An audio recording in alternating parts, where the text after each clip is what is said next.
2/3 majority మన సీట్లు ఒకవేళ 119 ఉంటే 80కి పైగా సీట్లతోని 2029లో మా ప్రభుత్వం ఏర్పాటైంది.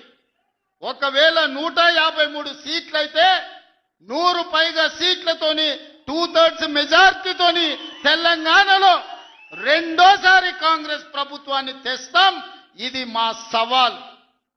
చంద్రశేఖరరావు గారు, తారక రామారావు గారు, హరీష్ రావు గారు, దయాకర్ రావు గారు, ఇట్లా చెప్పుకుంటూ పోతే వినోదరావు గారు, కుక్కట్పల్లి కృష్ణారావు గారు రాసి పెట్టుకో.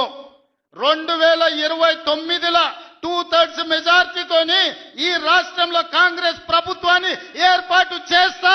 ఇదే నా సవాల్. శాతనైతే కాసుకో బిడ్డ. నీ రాజకీయం ఏందో నేను చూస్తా. నేను రాజకీయం చేసినంత కాలం ఈ కల్వకుంట చూసేటోళ్ళు కాలకుంట విషం లాంటి కేసీఆర్ కుటుంబాన్ని అధికారులకు రానివ్వను. ఇదే నా శపథం. ఇదే నా శపథం. కొడంగల్ బిడ్డగా ఈ గడ్డ మీద నుంచి నేను శపథం చేస్తున్నా. నేను రాజకీయాలలో ఉన్నంతసేపు రాబోయే ఎన్నికల్లో కేసీఆర్ కుటుంబానికి అధికారం అనేది ఇక కళ. బీఆర్ఎస్ పార్టీ కేసీఆర్ చరిత్ర గతమే.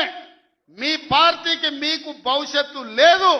ఎవడైనా చర్చించుకుంటే పొద్దుపోయినప్పుడు మాట్లాడుకోవడానికి పనికొచ్చే చరిత్రనే తప్ప భవిష్యత్తు తెలంగాణ రాష్ట్రానికి నీ తరఫున ఒరిగేది ఏమీ లేదు.